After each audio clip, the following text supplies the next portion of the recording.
Surely the presence of the Lord is in this place.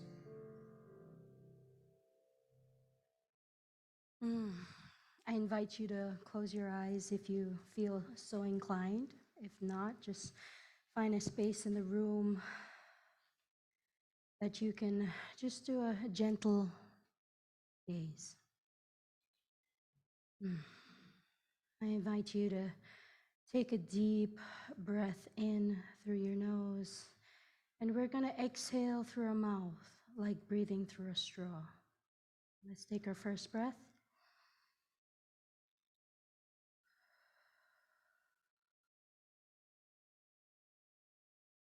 Again, we're going to take another deep breath in through our nose and exhaling through our mouth, gently, slowly.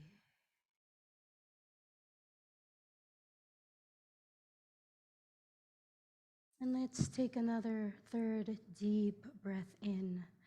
This time I invite you to feel it all the way, going in all the way to the bottom of your belly. Breathing in and exhale.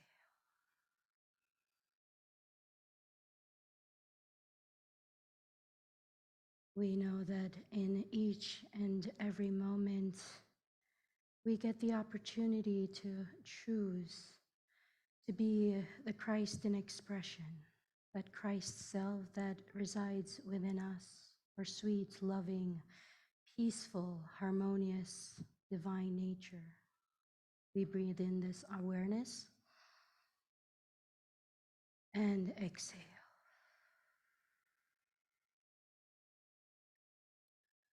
We know in unity, we know that our thoughts are things, but in our awareness right here and right now, we become aware of our feelings, our emotions that align with those beautiful divine ideas and thoughts.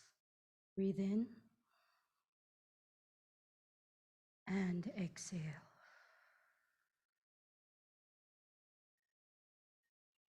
We know in our hearts and in our minds, our true nature is divine, whole, healthy, prosperous, and complete in every way. We breathe in this awareness and exhale. I invite you as you take your next breath in, you breathe into your heart space, that space in the middle of your chest, feeling that breath. Breathe in and exhale.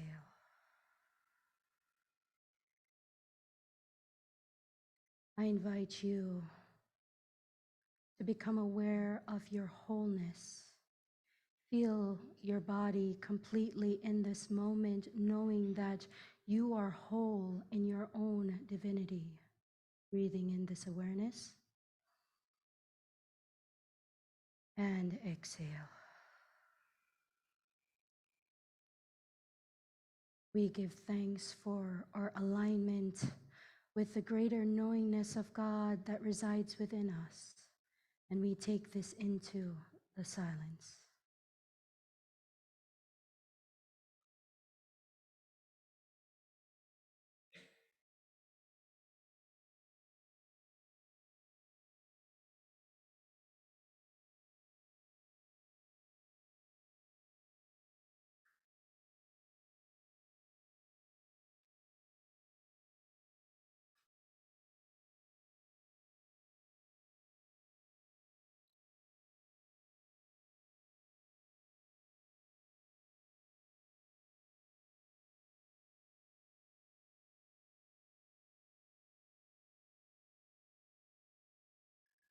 I invite you to take a deep breath in, breath of gratitude, and exhale. We say thank you. Thank you for this pause, this oneness, this awareness, this remembering, and this bringing forth of our true nature. We give thanks, and so it is, and so we let it be.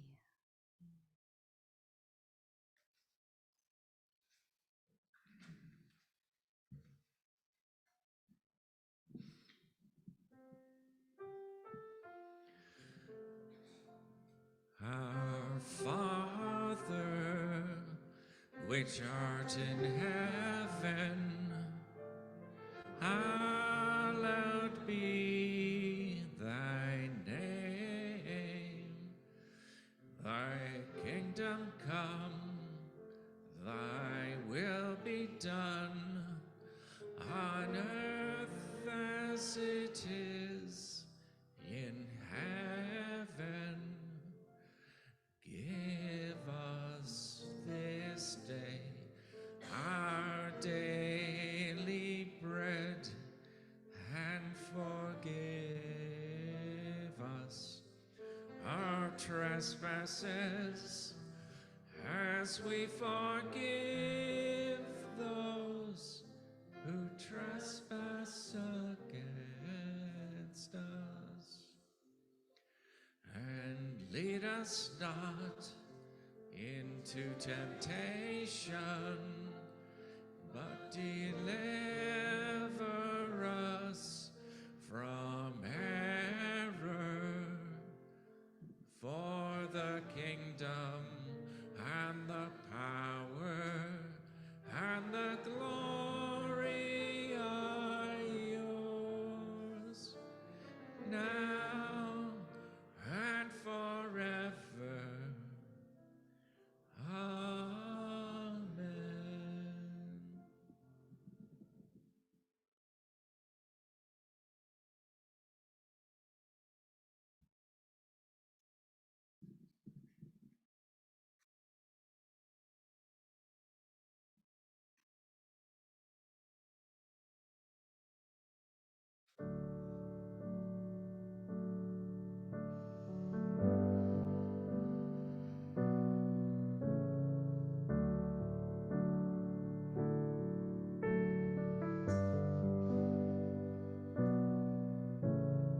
I am light, I am light.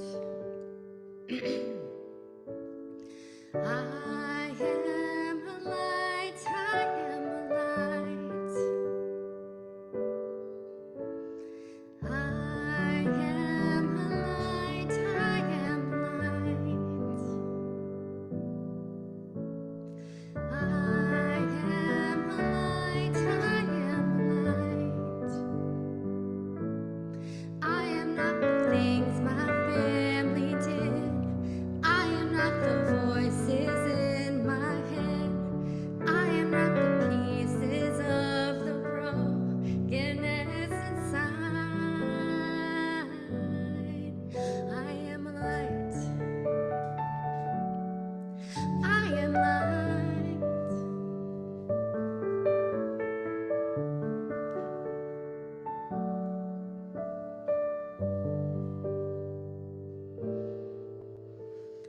I am a light. I am light.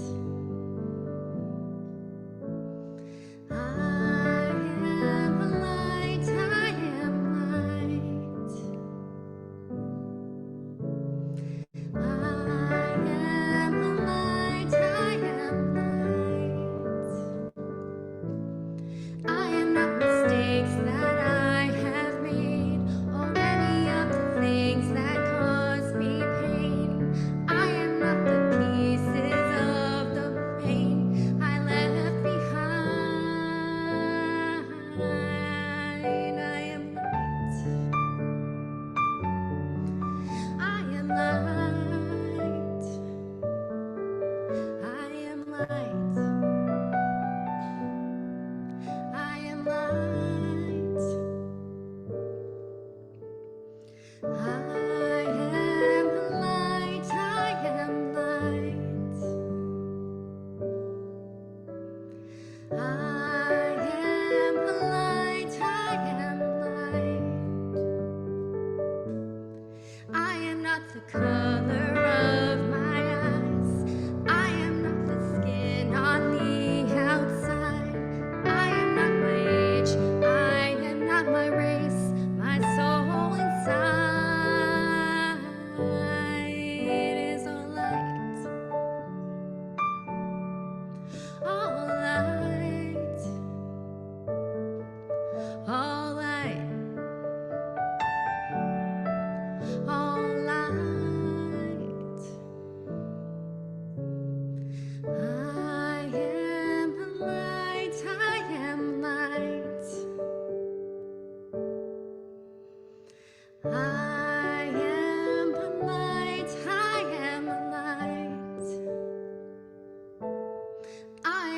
Divinity defined. I am the God on the inside. I am a star, a piece of it all. I am light.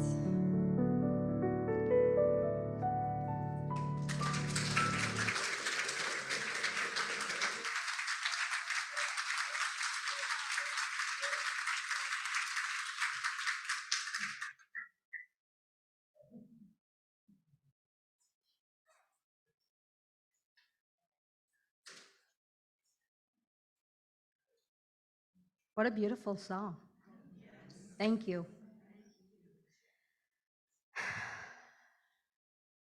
Good morning again, everyone. I want to start by asking you this morning. The last time I saw most of you, those of you who have met before, was January 8th. And that was at our White Stone ceremony. And I have a question for you this morning. Where are you with that? How's it going? I see some heads shaking yes. I see some.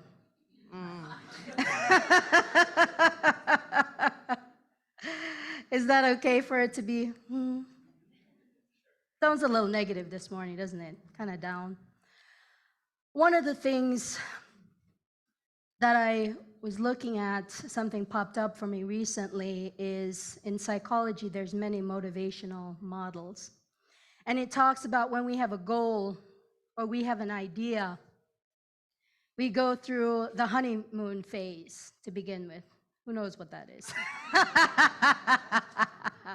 And I think of when we had our White Stone, we were all, we were happy, most of us at least, or at least content to see what we got on that stone. How many of you? Yeah, I was a little apprehensive, kind of halfway.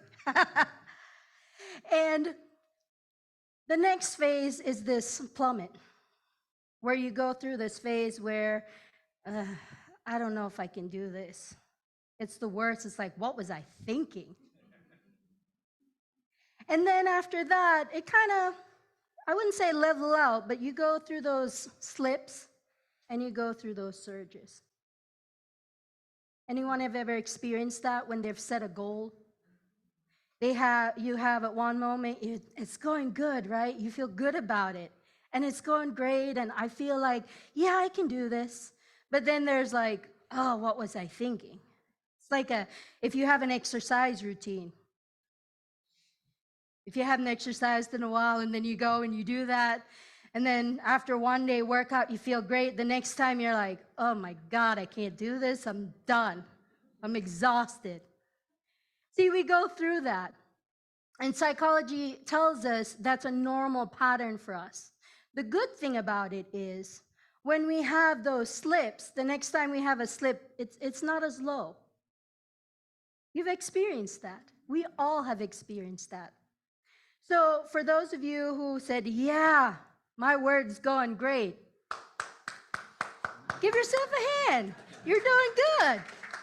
Those of you who are at that slip, give yourself a hand too, because guess what?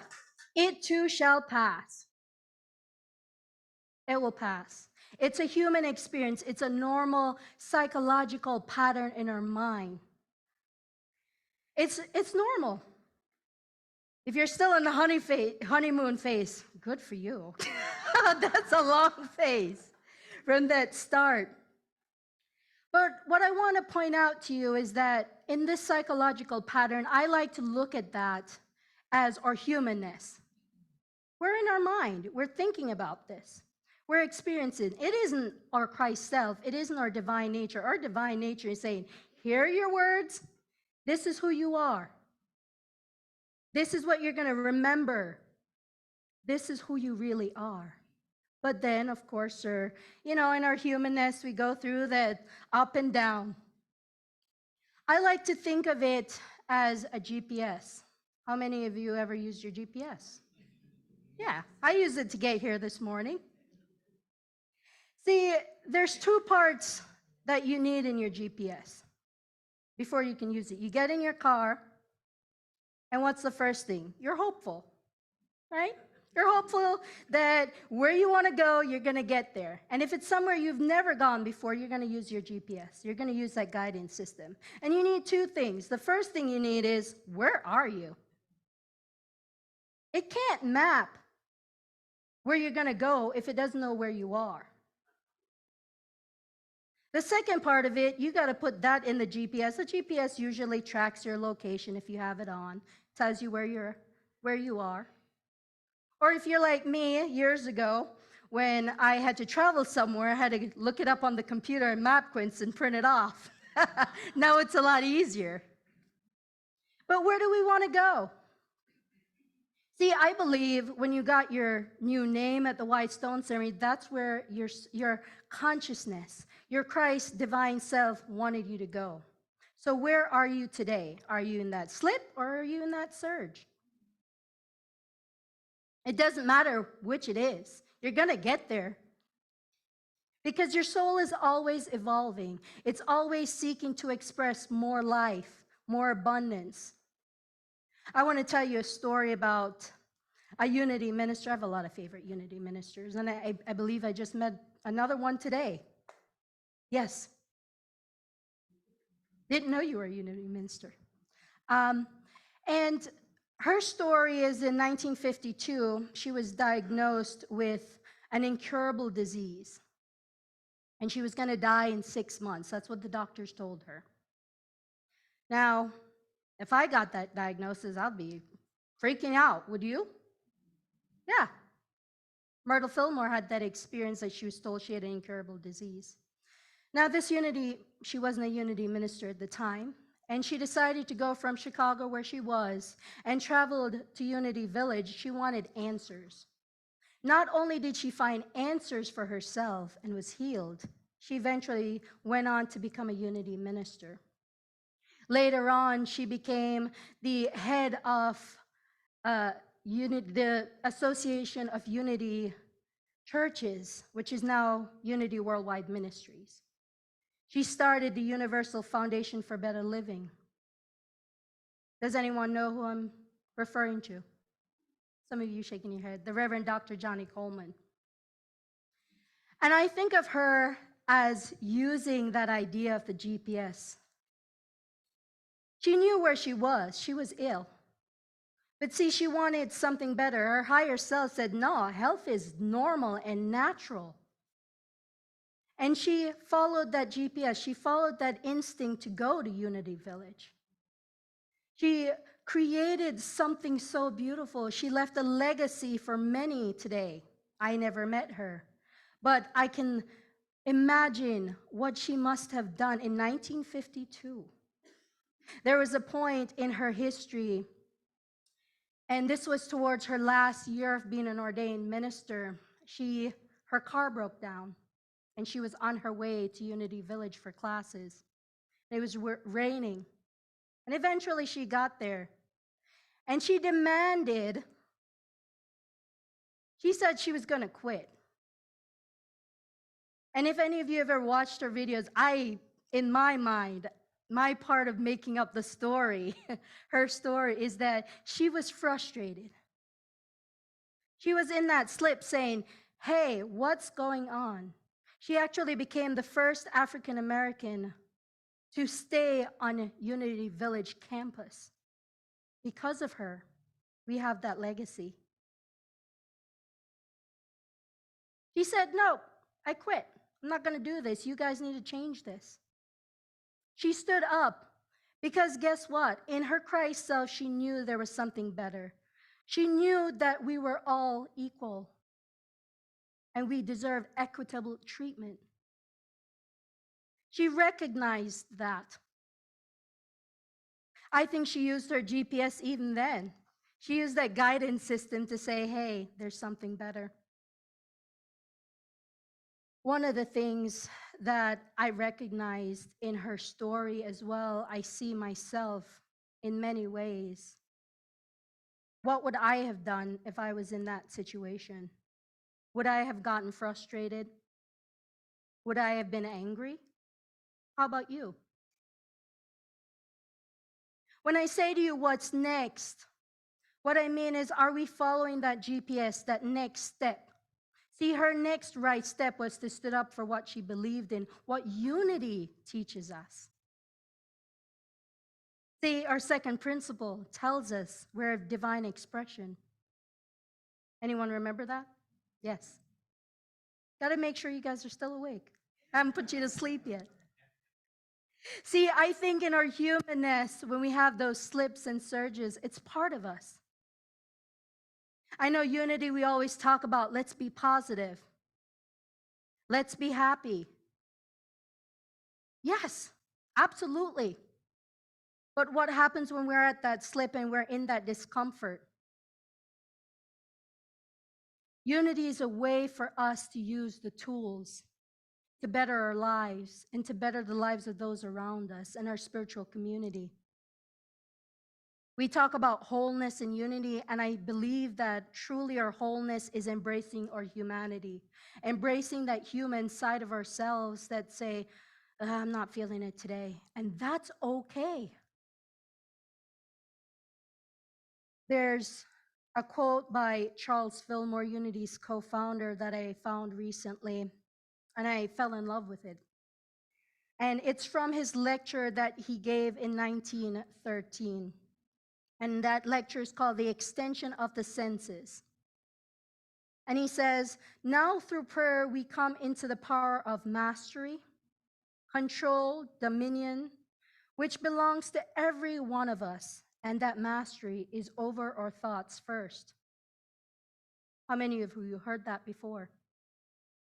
Yeah, thoughts held in mind produce after their kind, right? Law of mind action. He goes on to say, then our feelings, ooh,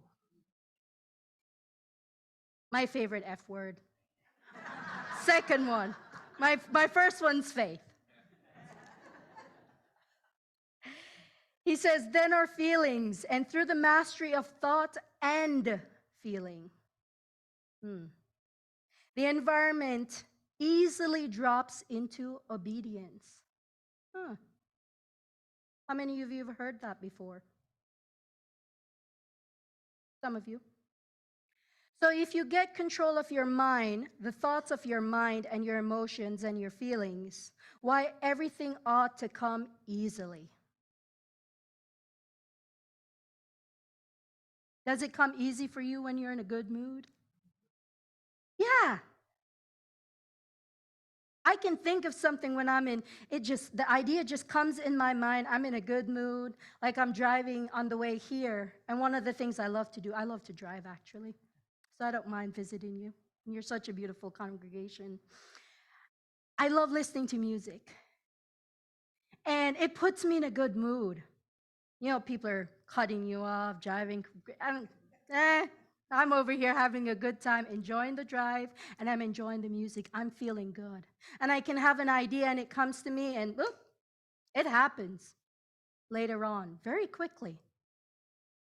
It's our thoughts and our feelings. Charles Fillmore, in his book, Talks on Truth, he talks about 4 foundational parts of manifestation. How many of you have heard of the 12 powers? Yeah, you've heard of it. I like to call it the 12 abilities because one of the powers is power. And that gets a little confusing for some of us. At least it did for me. And he talks about 4 foundational parts. And the first one is my favorite F word, faith. Faith is foundational. He talks about strength being one of those foundational parts of your 12 spiritual abilities that we can use. He talks about judgment. Now, when I hear the word judgment, I don't know about you, but it's kind of confusing. I think of it in a negative sense where I'm condemning or something like that. So I like to use discernment or guidance, wisdom. And then he talks about love. Now, see, how many of you know who May Rowland is? May Rowland was the head of Silent Unity for 55 years. Yes.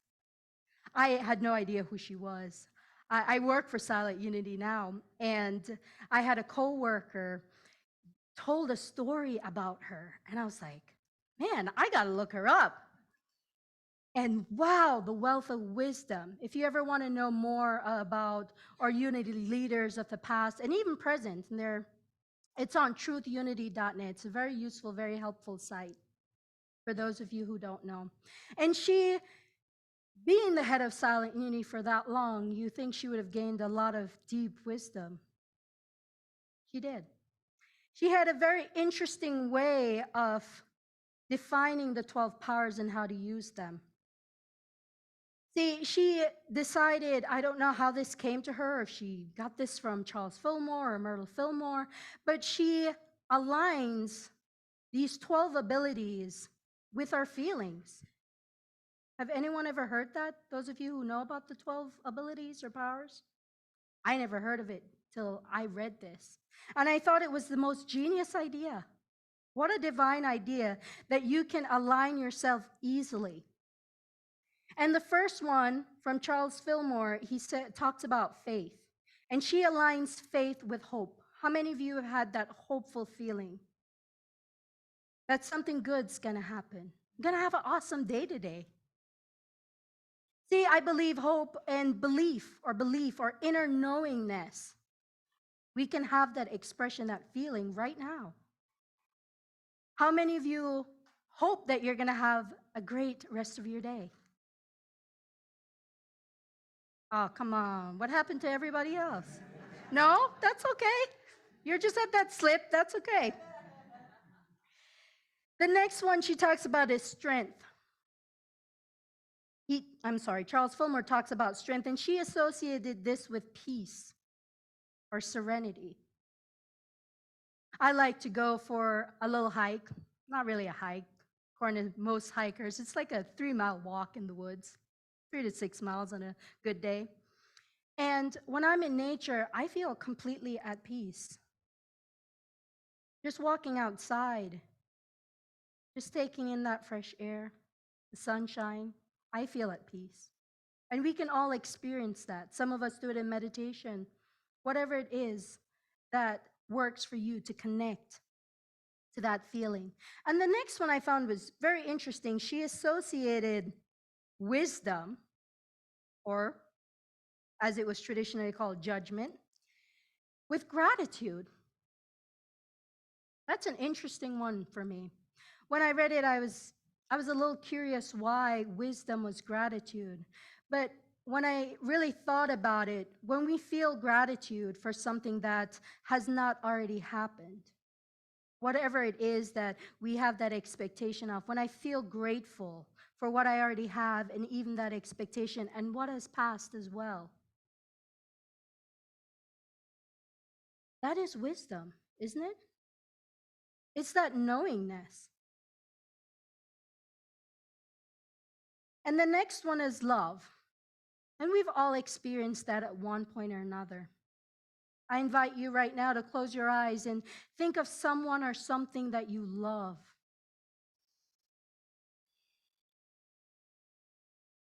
Does that put a smile on your face?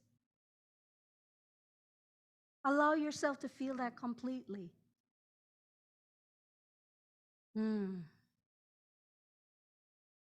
Imagine if you can live in these emotions all the time. But when I ask you what's next, I'm talking about those times when we're in our humanness, that we don't really like or care for that. And that discomfort of the feelings of anger, sadness, maybe. We've all, I'm sure, at some point have experienced something or someone that we love dearly that has transitioned to the other side. And we feel that sadness. I invite you to consider stepping into that feeling, whatever it is. Why do I ask you to step into all of those feelings? Because that's how we align. Charles Fillmore told us our thoughts and feelings. Hello? Thoughts and feelings. If we just think about something, doesn't mean it's going to happen. But once we feel it, we have that expression. We know that it's good. We know we are on track. When we step into, I had a friend years ago told me, there's one of two ways that you can get through anything. And she said, you can go to heaven. You can get to heaven one of two ways. You can go the hard way, going through hell, or you can go through heaven. Either way, you're going to get there. So step into that feeling, whatever it may be. If you're in a good mood, you know you're on track, you're in alignment. If not, well, that too shall pass.